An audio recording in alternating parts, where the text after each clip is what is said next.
Good morning. I am going to do a couple of yoga poses with you.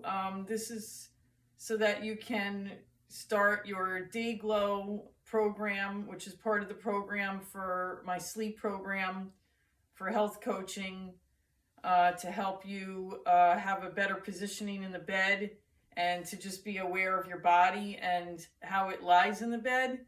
So we're going to start out with some Day Glow poses. The first one I want to start with is Tadasana. I'm sure you've heard about it before. Actually, I'm going to take my glasses off. I don't need them. And this is mountain pose. So I can't seem to figure out how to make the camera look at my feet, like just my feet. So I'll take a picture of it later on in the group, and so that you could see how I fan out my feet. I basically have my big toes away from the other toes. And you have to learn to do that because it's not something that comes right away or naturally. Sometimes you just have to go down there and actually pull your toes away from your other toes and just feel like all of your, toes kind of spread out from each other so that you could feel the foundation of your mountain. Also, you want your feet directly below your hips. So you want them hip width apart, so that you can feel that you're pretty equal on both sides. So starting with the feet, and then as we go up, you want to have your knees straight ahead. So that actually, your quads will be slightly rotated out so that your knees are straight ahead. I've always had knock knees my whole life. And I actually train myself when I stand to have a slightly bent knee, which I always do. And even if it feels like this a little bit, just to start out, you always want to have that stance when you're doing any kind of standing, actually. So a slight bend in the knee, but still sort of straight. Your knees are straight ahead.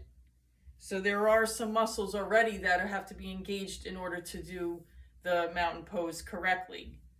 As you come up, you want to have a slight tightness in your butt, in your gluteals. And the other great thing about the knees being bent is that it actually puts your back in a neutral position. So here's the bad parts.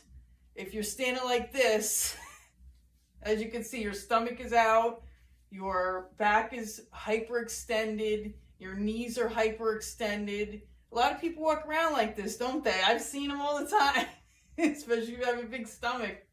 It's really bad for your whole spine and your whole body.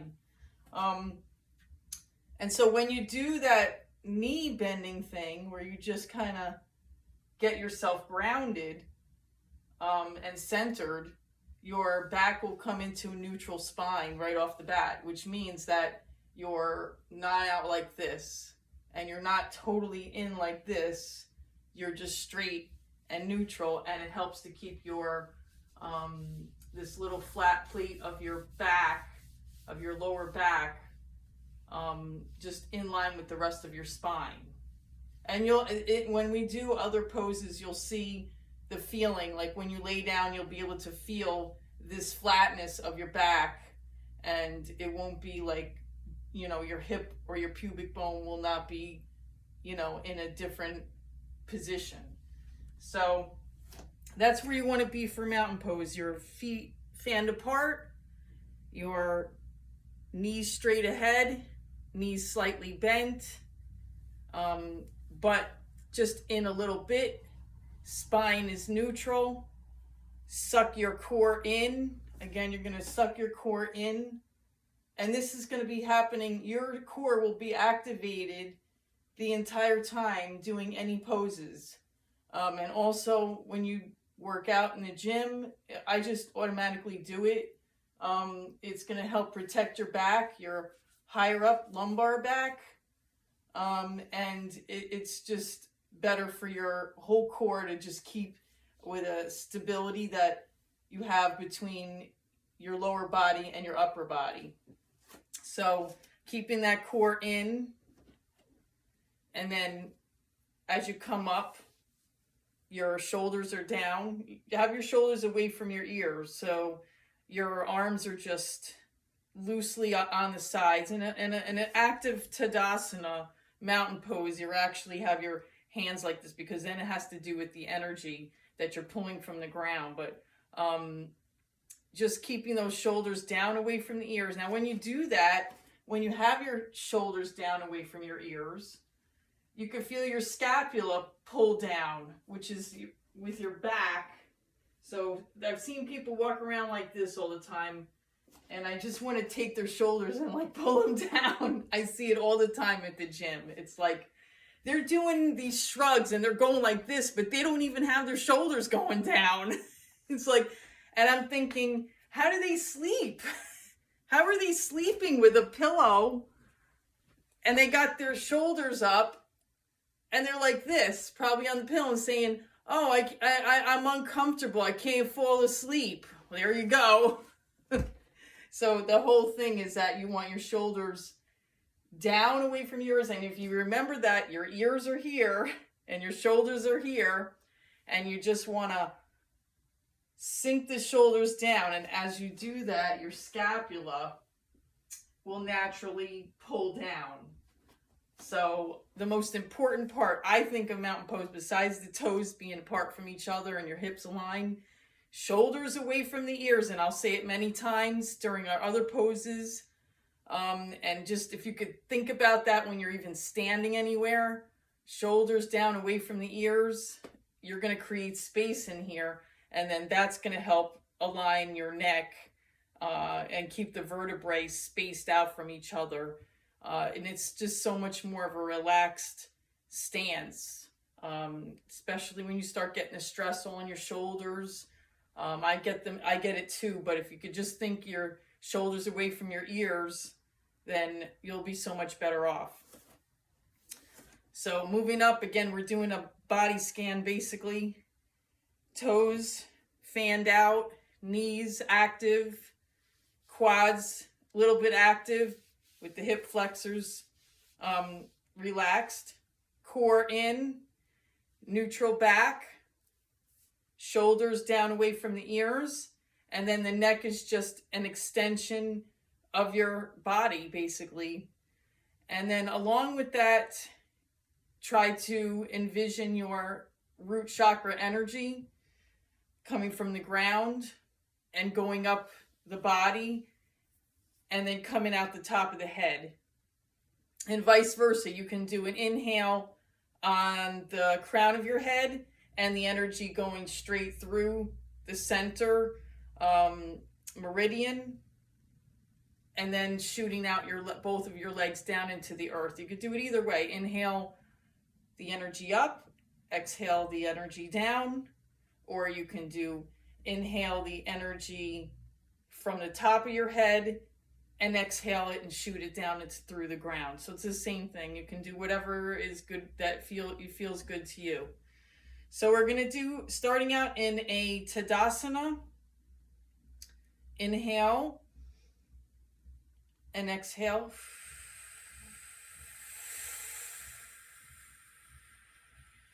Connect with the earth. And then I'm going to move into what's called Trikonasana, which is triangle pose. So taking your feet, stepping them apart, I want to say about 3.5, 4 feet apart. You're going to have your heel a little bit farther out than your feet. And your toe, of course, is still in that same position where you've got all of your toes spread out from each other. That's like that in every standing pose, to always have all those toes far out from each other. The core is in. The side leg here, you're going to again rotate your quad outward so that your knee aligns with your ankles, and your toes are fanned out. We're going to inhale up and exhale. And you can hold on somewhere on your leg, wherever you end up. And then this arm could just go straight up. The top arm goes straight up, but you're going to rotate that hand so that the palm is towards your head. And this is triangle pose. Again, I haven't even done this in a while, but I'm actually doing it pretty well. You're going to inhale and exhale that energy through your legs and out through the tips of your fingers and through the top of your head. You can visualize that chakra energy. Again, keeping the core stable. You can feel this side muscle. This is obliques. You can feel that. I can feel that stretch. It feels so good from the hip all the way through. And I don't know if you realize, but you're actually stacking your hips right now. You want to make sure that your hips are in line, that they're not all different ways and, you know, this way or that way. You've got to make sure everything's in the same plane. And there are some people that would like to do, and you're going to, when you do this, when you put your palm towards your head, you're automatically rotating your shoulder down away from your ears. So that's helping the scapula move down the back. All right, inhale and exhale up. Rotate the feet so they're going to go the other way. So now if you want to go straight first, and then this back leg to the left here, that heel comes out a little more than the feet, and then rotate your heel and your toes straight out towards, well, mine's east. And then we're going to inhale and exhale into the other side. And then I like to, you're going to keep your core in, of course. The core stays tight in to help support the back. You're going to feel that stretch along the hamstring and along the side of your body, which is the oblique. Again, the shoulder is rotated down. You're going to feel, you should feel light and pretty light in your upper body. And then if you can gaze at your palm with your head. If that doesn't feel right, just stay center. And you're rotating this shoulder down. And then inhale. Exhale back into Tadasana. Feel that energy. You're grounding through. Whew. I feel so good. Okay. So again, I wanted to just stress that the hips should be, because you're already kind of bent as well, and go back out to shoulder width apart, that those hips should always be aligned. They shouldn't be like this. There should be no stability problem here, because this is not going to go back and forth like belly dancing, although I do want to do that. It stays straight, this plane right here. So think of these hips straight from each other, like east and west. You know, directly, the hip girdle is directly in a line. This should be a line here from one end to the other. My next pose is dog pose. So we're going to start getting down towards the ground. I'm still going to keep this camera the way it is. When we get to those sitting poses, I'm going to have to move it over a little. Dog pose, Adho Mukha Svanasana. Is that right? Svanasana. Dog pose, I'm sure people know what this is by now. We're going to come down and sit down on our heels if you can. If you can't sit on your heels, this is a block. You can actually sit on it like this, which helps to bolster you up.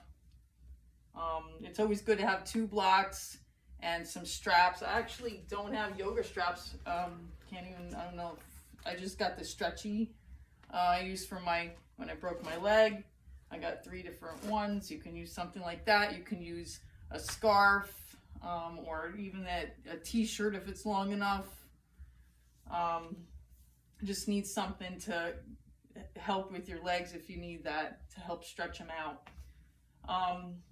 So starting out like this, I don't need the block, but that's just wanted to show you that. If you have any knee discomfort, you don't even have to go down like that. You could just stay like this, kneeling. And then what you're going to do is go into table, and you just want to make sure, once again, core is in, hips are aligned, so the hip and the knee is in the line, it's in the same plane, so it should be like a north-south thing going on here with your leg. You're going to curl your toes under. Again, now hands are just like this, fanned out totally, so that you have a good foundation with your dog pose. It's all in the hands. And I know people have problems with carpal tunnel, but I've noticed that, and because I have that a little bit too, this helps with it. It really does. But if you need bolsters, you'll have to do some bolsters on there. Fan out the hands, curl the toes under. First, come up onto the toes. And again, the toes need to be spread out. And then you're slowly going to take those heels down towards the floor.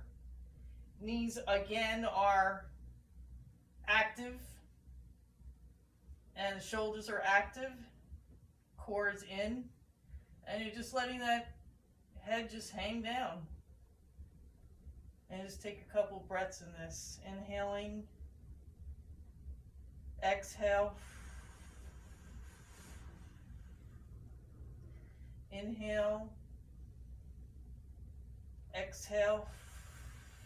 And this feels a little stiff, and bend the knees and really bring that butt up to the sky. This basically stretches every part of your body. And then if you can, you slowly bring those knees outward into the full dog again. If not, you can do one leg at a time to help stretch the calves and the hamstrings, you know.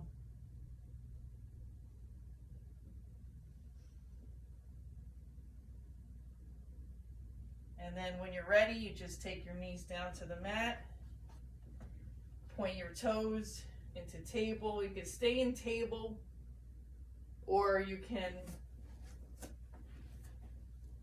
just sit back into child's pose. I like to do child's pose actually. If you don't want to go all the way down, if you can't sit on your knees, don't do it. But if you can, and you want to stretch out the back, this is actually a cooling pose. It's the opposite of what you would do with the dog pose. And it feels good on the back. It just brings a lot of blood and circulation to the back and the neck, and it just feels really good. I kind of stretch out in that. We'll do one more dog. What the heck, right? So again, you're going to fan out those hands, and you're going to come up to table. Hips are directly under your knees. Hands are directly under your shoulders. Curl your toes under and bring it up. And this is also very good for people who have plantar fasciitis. I have plantar fasciitis.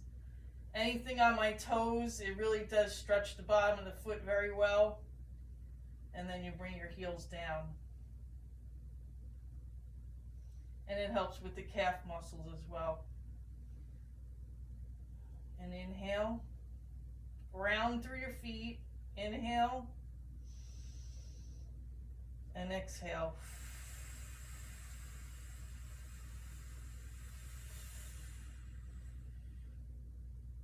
Inhale.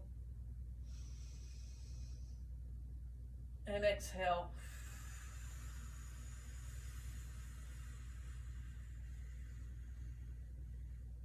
One more inhale. And exhale.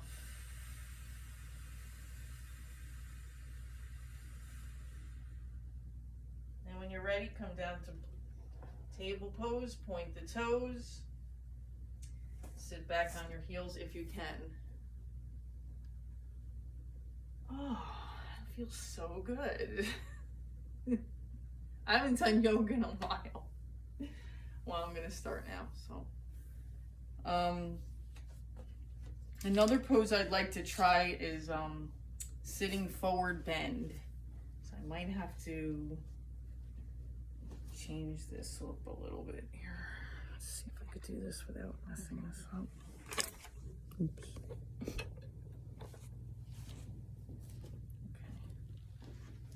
That works out well, actually. So what I want to do is, all right, so I have a lot of explaining to do with this pose, actually. Let me grab a little pillow.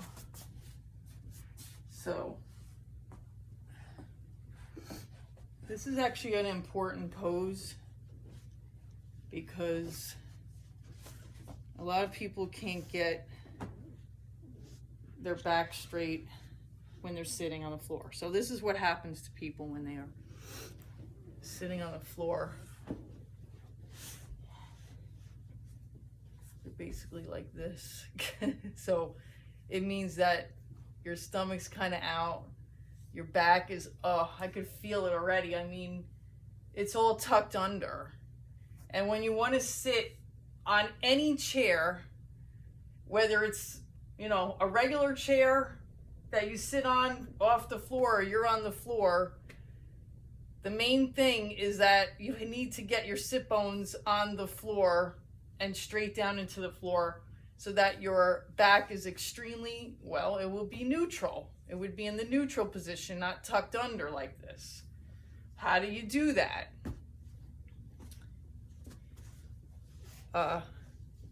We'll start out with a bolster. The edge of a pillow. I mean, I actually can do it with a block even. I don't know if you can see, but my spine is, my sit bones, I already am aware of my sit bones, that they're on the floor, so I don't need the pillow really. But I'm trying to show you that when you sit in any way, shape, or form, so if I sit on this block, there's absolutely no way that you could be tucked under. So you can see that my spine is totally straight, and it's because my sit bones are on the head. I'm actually on the heads of the sit bones, and which is, you know, unfortunately it's underneath your butt, so I can't really totally show you. I mean, if I had a spine, I could show you.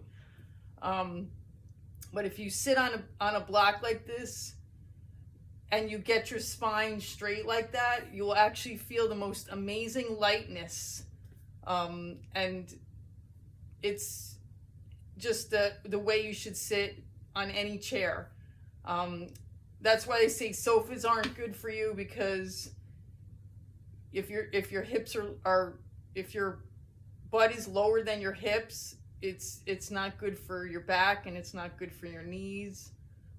So you always want to try to be higher than the rest of the seat if you can manage to do that. And once you start doing this, and then when you sit in a regular seat, like when you're at the office, you'll know that you can actually sit on the tops of your sit bones, and you will be able to, you know, have a better positioning while you're sitting, basically. It's just so much better for the rest, your whole body, really. So you might have to try to do this with a bolster to do the next pose that I want to do. I'm going to do it without it because I know how to sit, but like, you can do it with a little pillow. It would only be the edge of the pillow that you're going to be sitting on, because it's a very small movement, and you really don't need to, you know, have a huge pillow there. It's just enough to kind of remind you where your sit bones are. So another way you could do it, though, is to lift your butt, your flesh of your butt away, And then you'll feel the sit bones, and you'll be able to sit on those. You'll know that you're on the top of them. So this is wide angle pose. Wide angle, it's just helping to stretch your hamstrings, your quads, your adductor muscles, which are these muscles that are on the inside of your legs. There's abductor and adductor. This is ADD. This is ABD on the outside. So again, the core's in. Got the core in. Your back is straight. And then when you are bending, you're not going to roll down. You're going to keep the shoulders down away from the ears. And as your core comes in, you're just going to stretch wherever your hamstrings tell you you're going to stretch. So you're not going to have any tension in your shoulders. There should be none in your shoulders, because you're not going to roll down like this. You're keeping your chest lifted and the shoulders are down the back. You can feel your scapula flat and your core is in. And you're going to just stay like this. You can use a block, or if you're on by a table, you can go like, put your hands out like this and just keep your back straight. And this is what you're going to do, because this is stretching all of your body, your entire legs and lower body, as well as your upper body.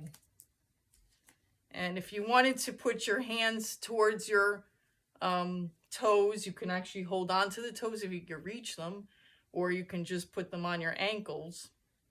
Or if you feel like you can't do that, that's where the straps come in handy. I actually have one that's a little stronger, where you can start whatever you have available. Just put it around your toes like that. Just the top of the toes. It goes across the bottom of the ball of your foot, and gently place it down. And then again with the other side,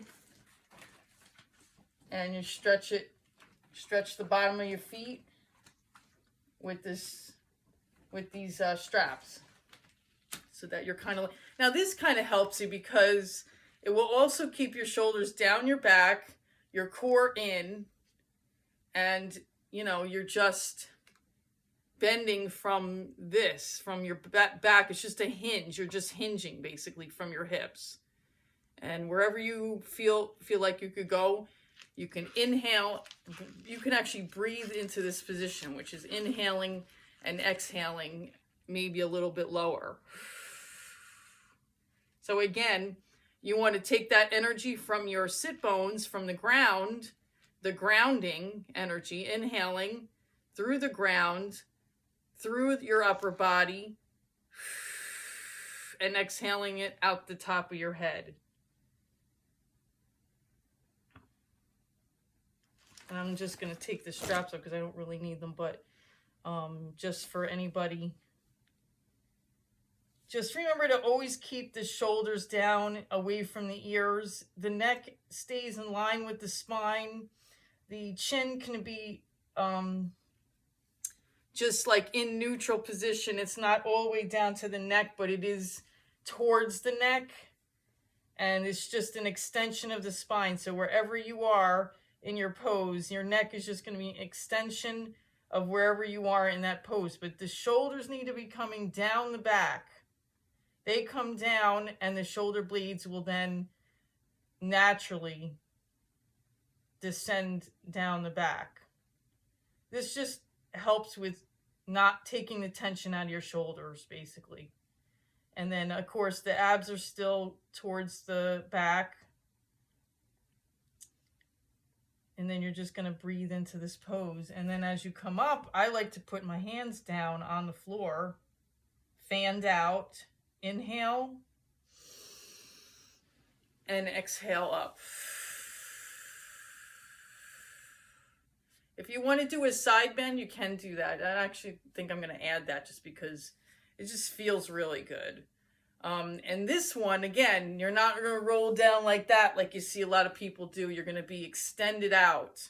So you're going to inhale, one arm up, and it just stays by your side. And exhale. just to feel that side bend, feel that oblique, and the entire side of your body from the hip all the way out through the fingertips. Neck is in line with the spine, shoulders are down the back. And then exhale up. Another side, inhale. Reach for the sky and exhale over. Shoulders are down. Chin towards the chest, just in neutral position. Hips are aligned. Sit bones are not off the ground. They're both still grounded into the ground. And inhale up. And exhale down. And by this time, your shoulders really should be sinking down. And that makes it feel so wonderful. It really does. The next pose I would like to do is a little boat. This is important because this is what the pose that you will be definitely engaging when you're in bed. And it's really just lying on your back with your legs up, basically. This is little boat. So real boat, just so I let you know, is this position. That's the real boat, which you use your abs and your back a lot. It's actually kind of advanced. But little boat is actually, now here you want to just kind of curl your, this is a very deep curl. You want to just curl your back down. And the important part again, now you're going to tilt under. So you want to tilt your lower back so that that little pleat I was talking about is flat on the floor. So now you are tucking it under, okay? And then that makes your body totally flat. Your whole back is in contact with the floor. And then if you wanted to do straight leg, your spine is basically in that position already, and you're just extending your legs out like that. So I'm not going to really do that right now because that's another pose, but just want to show you that. Also, on the upper back, you want to be, again, bring those shoulders down away from the ear. So a lot of times, now that's hard to, I don't know if I can explain that. Let me get over here a little more. So when you're laying down, you want to turn your shoulders under so that you could feel the flat part of the scapula on the surface of the floor. When you do that, you're creating space between the vertebrae, and you're also helping the shoulders stay down away from the ears. And then again, you're still going to keep your lower back flat. So that is a tuck under position. And then when you do that, I don't know if you could feel it, but you should feel very relaxed. And normally when I have a class, a real live class, I could actually take the people, if I'm allowed to touch them, I actually take their scapula and position it, actually like scoop my hand underneath their scapula, and so that they've got the flat part of their scapula on the floor. And it does feel like your chest comes out a little more, which it does, and that's what it should be doing. It shouldn't be like all crunched up like this. It shouldn't be on the side, all different ways people do. And then, when you have your shoulders crunched up like this, and now you're laying down and you got your shoulders up, your scapula up now, and it could twist things in your back. I mean, your muscles and so forth. So you want to, again, you're turning your shoulders under. You're turning them under. The scapula is flat on the floor. Your butt is tucked under so that the entire back is flat on the floor. And that's the way you want to lay in the bed. That's the right position. And then you have the neck, which is just an extension of the back. It's just an extension. And the most important thing is to have the shoulders down away from the ears. So just staying in this position, and then actually what you should do is in this position, let me just move up a little so you can see. As I like to do is kind of bring those feet close to the butt, and you can go up on your tippies and then slowly bring the heels down. And this is an active little boat pose.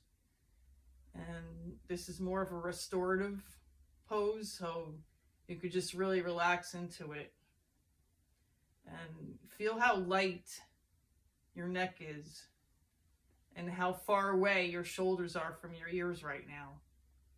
And how light your back feels because your shoulder blades are flat on the ground. And then see if you can feel that energy, like you're just part of the ground. You're just melted and part of the ground. You're just part of that dirt or that soil. Just feeling like you're that energy, you're that earth energy, and you're just melding in to the same energy that's there already. And just absorbing it.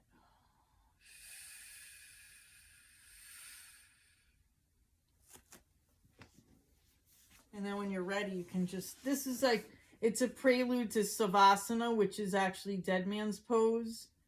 But I'm not going to go into that right now. And so I just wanted to show you, oh, there's still one more I wanted to do was Cobbler Pose. So Cobbler Pose, again, is the same type of thing as the wide angle. Again, you got to pull your butt cheeks out, get yourself centered. And again, if you're in this posture, you can't really not be on your sit bones. But if you feel like you need to like pronounce it a little more, you can put your little pillow up in there and get your sit bones right where they are. Again, your core is in to the spine. Now your legs might not come out this far. If that's the case, you use your bolsters. You could put them right alongside. And there's a special